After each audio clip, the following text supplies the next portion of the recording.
il y a la honte nationale qui est encore en poste. Et ben, les députés MNN, tu as la couloir parlement, à cause de bon travail. Ce bon travail, c'est même honté. Honté de bon travail. Et je dis à lui, enfin pas à lui, mais je dis à la chose. Mais, Nabil Ramoulam, incapable d'agir,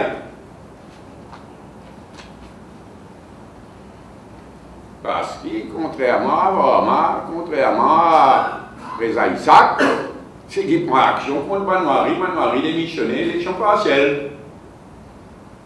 Donc, Ramoulam, impuissant, incapable d'agir, et dans l'intervalle, tout fout le camp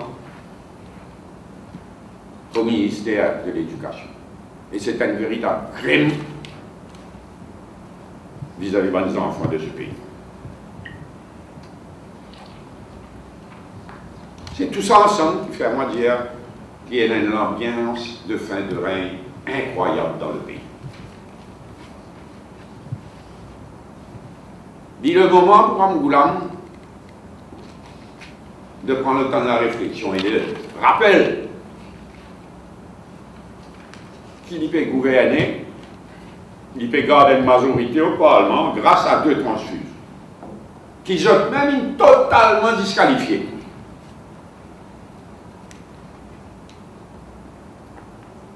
Mireille Bartin, aussi incompétente qu'arrogante, et le ministre Sitaram, avec ce scandale Sarako. Ramoulam mis un rappel qu'il garde une majorité à cause de sa très confuse. Et il mis un rappel aussi qu'en 2010, il réussit à éluder le système grâce à MSN.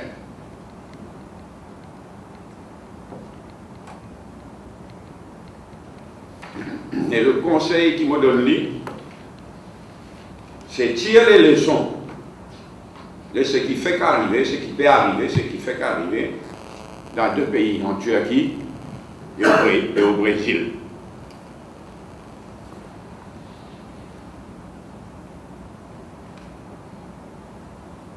En Turquie, il y a 2 ans de cela.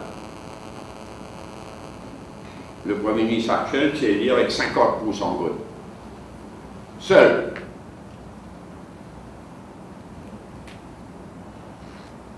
Alors que l'opposition qui gagne 26% et 13% de différents partis.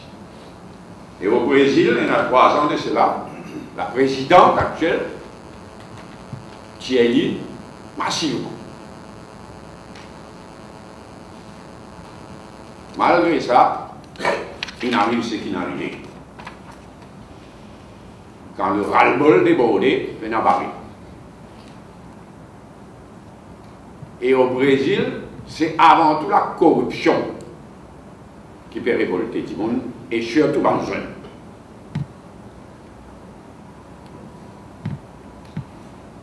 Hier soir, la présidente Dilma Rousseff, il fait un grand discours à la télévision, et il dit qu'il y peut écouter par le protestataire, et il promet d'agir pour une grande réforme. Contre la corruption avant tout,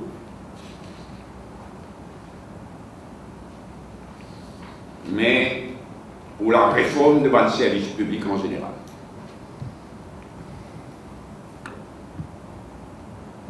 Et ce qui est formidable, on écoute d'hier, ce qui est formidable, on écoute ce discours d'hier,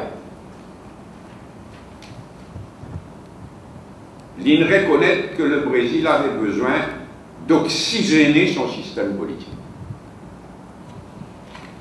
Renouveler, réformer tout ce système politique. En trouvant des mécanismes pour rendre les institutions plus transparentes, plus résistantes aux déviances, et surtout plus perméables à l'influence de la société. On peut citer le compte rendu du journal Le Monde de ce matin. Et il ajoute sa phrase là, en français, on peut dire en français, quand il était dans Le Monde. Nous avons besoin, mais vraiment besoin, de moyens plus efficaces pour combattre la corruption. Un chef d'État, un président qui peut causer ça. Car nous avons besoin, mais vraiment besoin, de moyens plus efficaces pour combattre la corruption.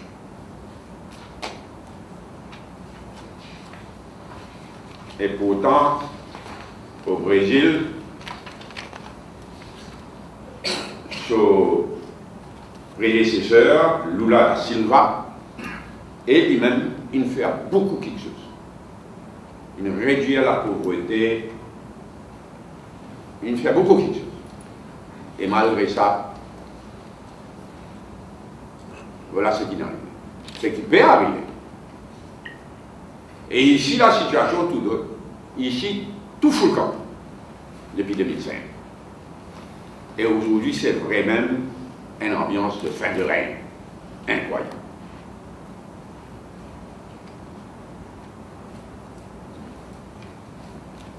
C'est pourquoi on peut dire, en voulant un rappel de qui était, comment il arrive là, et tirer les leçons de ce qui finit d'arriver en Turquie, mais surtout au Brésil.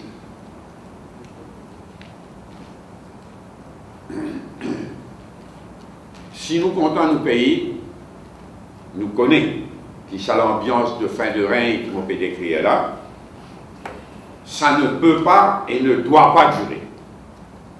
Parce que s'il y durait, il faut faire beaucoup du tort au pays.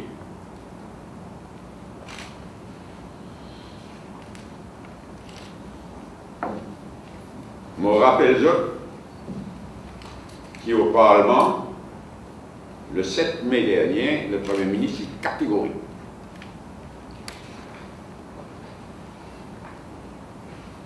Qui un white paper de la réforme électorale pour débattre au Parlement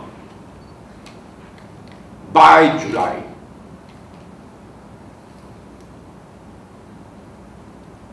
By July. Nous arrivons à fin mai. July, c'est le mois prochain. Pardon, on arrive à fin juin. July, c'est le mois prochain.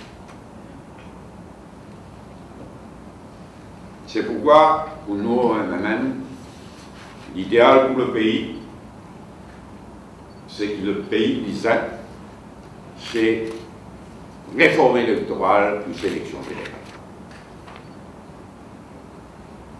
Garde-parole, pour une fois, vienne de l'avant avec le white paper, vienne de l'avant avec un projet de loi le plus vite possible, un bill, comme on le promet, pour la réforme électorale. Pour nous, l'idéal, pour nous, c'est que le pays disait, c'est réforme électorale au Parlement le plus tôt possible et ensuite élection générale. D'ailleurs, là, un petit peu cause ras-le-bol et un élément qui permet une nouvelle à ras-le-bol. Là, c'est certainement une BCTV avec son augmentation de 50% de la redevance. Je me passe la parole, le leader de l'opposition, Los Achou.